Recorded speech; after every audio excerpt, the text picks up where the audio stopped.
Ken Caminiti stood in a Houston courtroom on October 5, 2004, about to admit a dark secret that would seal his fate. The former National League MVP, once the toughest warrior in baseball, confessed he had failed his probation by testing positive for cocaine. Again, it was his fourth failed drug test. Judge William Harmon sentenced him to 180 days in jail, but because of time already served, Caminiti walked free that same day. 5 days later, he was dead. This is the bone-chilling story of how one man's confession changed baseball forever, but couldn't save him from himself. The courtroom scene was as tragic as it was mundane. Caminiti's probation stemmed from a 2001 arrest for cocaine possession, and he had been violating it repeatedly. September 2004 brought another positive cocaine test, the fourth strike against a man already spiraling out of control. The judge's math was simple but devastating. 180 days sentenced, 189 days credited for time served in various jails and treatment facilities since 2001. The system released him without monitoring, without structure, without the cage that might have kept him alive just a little longer. The legal framework meant to save him had given up. In that moment, sitting in that courtroom, Caminiti was a man caught between two confessions, one professional, one personal. 2 years earlier, he had exposed baseball's biggest scandal with brutal honesty. Now he was admitting he couldn't control his own demons. The courage that let him tell the truth about steroids couldn't translate into the strength to beat cocaine. Before we go further, if you're finding this story as shocking as I am, hit that subscribe button and drop a comment below, telling me what you think about the steroid era in baseball. To understand how far Caminiti fell, you need to see how high he once stood. Kenneth Gene Caminiti entered professional baseball when the Houston Astros drafted him in 1984. Over 15 seasons, he built a reputation as the definition of toughness. 3 Gold Glove awards proved his defensive excellence at third base. 3 All-Star selections confirmed his elite status. But it was 1996 that defined him. Playing for the San Diego Padres, Caminiti delivered a season for the ages. He hit 40 home runs, drove in 130 runs, and batted a career-high 326. The National League MVP award came by unanimous vote. He was untouchable, unstoppable, the perfect warrior athlete. Former Padres general manager Kevin Towers remembered him hobbling into the manager's office, barely able to walk, insisting to be put in the lineup anyway. That was Caminiti, a man who played through anything, who ignored pain, who never quit. The culture celebrated him for it. Baseball loved its warriors, its tough guys who took the field no matter what. But that warrior mentality came with a price tag nobody talked about. Playing through debilitating pain required help, chemical help. The normalization of performance enhancers created a direct path. From the steroids needed to maintain MVP productivity to the painkillers and narcotics that would eventually kill him. The same relentless drive that made him great also made him dependent on chemicals to function. Baseball rewarded his pain tolerance while enabling the addiction that would destroy him. His legacy seemed secure. He earned spots in both the Astros and Padres Halls of Fame. The 1996 MVP award stood as the defining achievement of his career, but everything was about to change. In May 2002, Sports Illustrated published a cover story titled "Totally Juiced." Writer Tom Verducci featured Caminiti's open admission to using steroids during his career, including that magical 1996 season. The setting for this confession was remarkably humble, a folding lawn chair in a garage at his Houston area home. He spoke without regret, without hesitation, and his words shook baseball to its core. The magazine cover displayed a baseball overlaid with 2 intersecting syringes, making the message impossible to ignore. But it wasn't just his personal admission that caused chaos. It was what he said about the entire sport. At first I felt like a cheater, Caminiti explained, but I looked around, and everybody was doing it. That single sentence shifted the narrative from individual misconduct to institutional corruption. Then came the knockout punch. His estimate that half the players in the big leagues were using performance-enhancing drugs. Half the league. Not a few bad apples. Not isolated incidents. Half. The numbers were staggering, the implications devastating. America's pastime was built on a foundation of chemical fraud. The timing of this confession revealed Caminiti's fractured existence. While he found the courage to expose baseball's systematic cheating, he was simultaneously failing to control his own narcotic use. He was already living under that 3-year probation for cocaine possession when he sat in that garage chair and told the truth about steroids. He could be honest about professional cheating, but couldn't stop the personal addiction that was killing him. The duality was tragic. Moral clarity about the sport's ethical failure coexisting with zero control over his self-destructive habits. His 1996 MVP season, once a triumph, was now forever tainted. The 40 home runs, the 130 RBIs, the 326 batting average, all questioned, all diminished by the admission of chemical enhancement. His Gold Glove awards became symbols of a compromised era. His warrior reputation transformed into evidence of a culture that pushed athletes beyond human limits through drugs. The pain management that made him productive led directly to the opioid and cocaine spiral that would end his life. But Caminiti's substance abuse problems didn't start with professional baseball. They started long before, rooted deep in his youth. He began drinking alcohol in middle school and smoking marijuana in high school. By the time he reached the major leagues, the pattern was already set.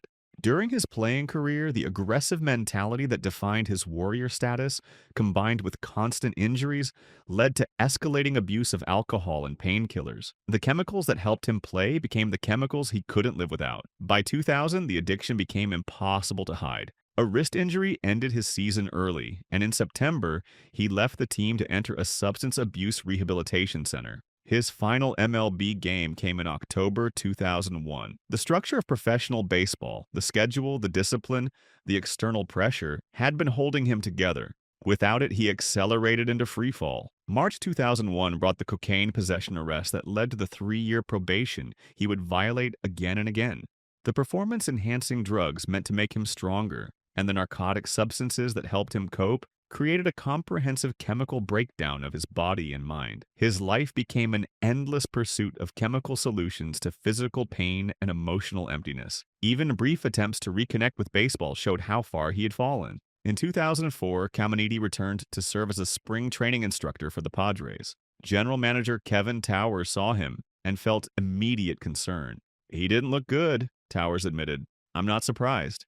The revolving door of the legal system kept spinning. Despite probation, despite treatment facilities, despite interventions, Caminiti kept failing drug tests. The September 2004 cocaine test that brought him back to court was just the latest in a series of relapses. His release 5 days before his death, despite overwhelming evidence of addiction, showed the tragic failure of mandated treatment to overcome such deep narcotic dependence. The system couldn't save him. He couldn't save himself. The final chapter came swiftly after that courtroom release. On October 10, 2004, Ken Caminiti died in an apartment in the Bronx, New York City. He was 41 years old. His agent initially tried to sanitize the tragedy, claiming Caminiti had suffered a heart attack. This attempt to mask the sordid reality of addiction with a more respectable medical cause reflected the denial that had characterized his entire compromised career. But the truth couldn't be hidden. The New York City Medical Examiner's Office delivered uncompromising findings. The death was ruled accidental, caused by acute intoxication from the combined effects of cocaine and opiates. He had died from a speedball overdose, the lethal combination of stimulant and depressant drugs hitting his system simultaneously. The toxicology report revealed that years of chemical abuse had destroyed his cardiovascular system. Coronary artery disease and an enlarged heart were identified as contributing factors. The cocaine, the steroids, the painkillers, all of it had stressed his body beyond repair. His death wasn't a random accident. It was the inevitable physiological consequence of a life pushed past human limits by chemical dependence. The baseball world's reaction mixed grief with fatalistic resignation. Kevin Towers, who had seen Caminiti's deterioration firsthand just months earlier, acknowledged he was shocked, but confessed he wasn't surprised. The clarity of the toxicology report served as a final correction to the false narrative his agent had tried to create. The MVP, who had confessed to steroids, died from cocaine and opiates, his compromised heart unable to withstand one more chemical assault. Just 5 days separated his release from court and his death in that Bronx apartment. 5 days of freedom that proved to be a death sentence. But Caminiti's confession in 2002 had already changed everything for baseball. Before he spoke out, Major League Baseball had successfully resisted meaningful steroid testing for years.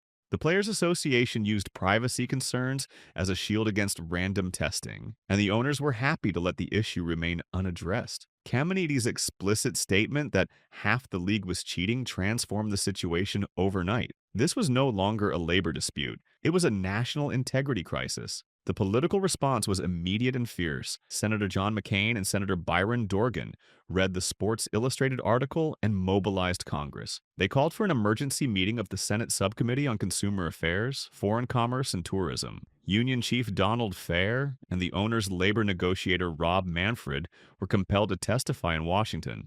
Under intense governmental pressure with their reputation in what one observer called cartoonish disrepute, the players' union reversed its stance. Just 50 days after congressional pressure began, the union agreed to implement the first random drug tests in Major League Baseball history. The institutional denial that had allowed widespread cheating served as a profound co-conspirator in the larger tragedy. By maintaining a policy environment where performance enhancers went unchecked, MLB and the players' union created a culture where steroid use became necessary for competitive survival. Athletes like Caminiti felt compelled to cheat just to keep up with everyone else who was cheating. The league only acted when forced to by external governmental outrage, fueled by Caminiti's devastating honesty. He paid the ultimate price for both his addiction and his truth-telling. He died in personal disgrace while the league he exposed began rebuilding its integrity based on his testimony. The irony was brutal. The moral courage to expose baseball's systematic fraud couldn't save him from his own chemical demons. Caminiti remains a complex, contradictory figure in baseball history. Some see him as a cheater who contaminated his MVP season and betrayed the sport.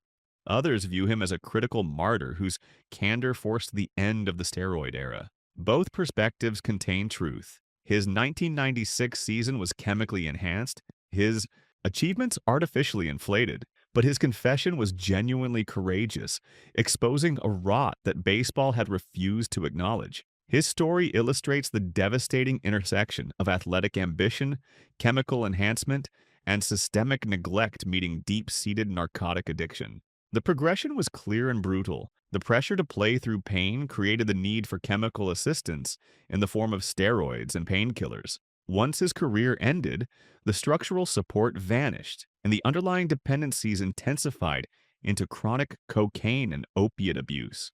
The 1996 National League MVP died from acute drug intoxication, his physically compromised heart giving out just days after the legal system released him from oversight. His final failure was intensely personal. He couldn't stop using the drugs that were killing him, but the forces that enabled his demise were thoroughly systemic. The culture that celebrated playing through pain, the institutional denial of performance enhancers, the insufficient addiction treatment, the revolving door of the legal system, all of it linked together in a chain of causation that led directly to that Bronx apartment and that fatal overdose. Caminiti's life became a grim indictment of a system that championed the compromised athlete while abandoning the struggling human being underneath. The contrast between his two confessions, the steroid admission in 2002 and the cocaine admission in 2004, tells the complete story. He had the strength to expose baseball's fraud, but not the strength to overcome his own addiction. The warrior who played through broken bones and torn ligaments couldn't fight his way out of chemical dependence. The man who forced an entire sport to change its rules couldn't force himself to stay clean. His death 5 days after that final courtroom appearance represented the convergence of every failure: personal, institutional, medical, and legal. The system meant to catch him, let him fall through. The treatment meant to save him proved insufficient. The addiction that defined his final years proved unstoppable. Ken Caminiti's legacy is written in contrasts and contradictions. He changed baseball forever by forcing the sport to confront its steroid problem, but he couldn't change his own trajectory toward destruction. His honesty helped clean up the game, but it came too late to clean up his life. He exposed half the league's cheating, but he couldn't expose himself to the sustained help he desperately needed. The warrior mentality that made him a star created the chemical dependency that killed him. The pain tolerance baseball celebrated fostered the narcotic abuse that destroyed his heart. In the end, Caminiti serves as both hero and cautionary tale. The man whose confession reformed America's pastime, but whose demons consumed him completely. His story remains a stark reminder of what happens when athletic culture prioritizes performance over health, when institutional denial enables systematic cheating, and when personal addiction intersects with systemic failure. The bone-chilling confession he made just days before his death wasn't about steroids this time. It was about cocaine, about loss of control, about a man who had run out of chances. And 5 days later, the chemicals won. If this story moved you or made you think differently about the steroid era, make sure you're subscribed to this channel and let me know in the comments what you think about how baseball handled this crisis. Caminiti paid the ultimate price for telling the truth, and his legacy deserves to be remembered.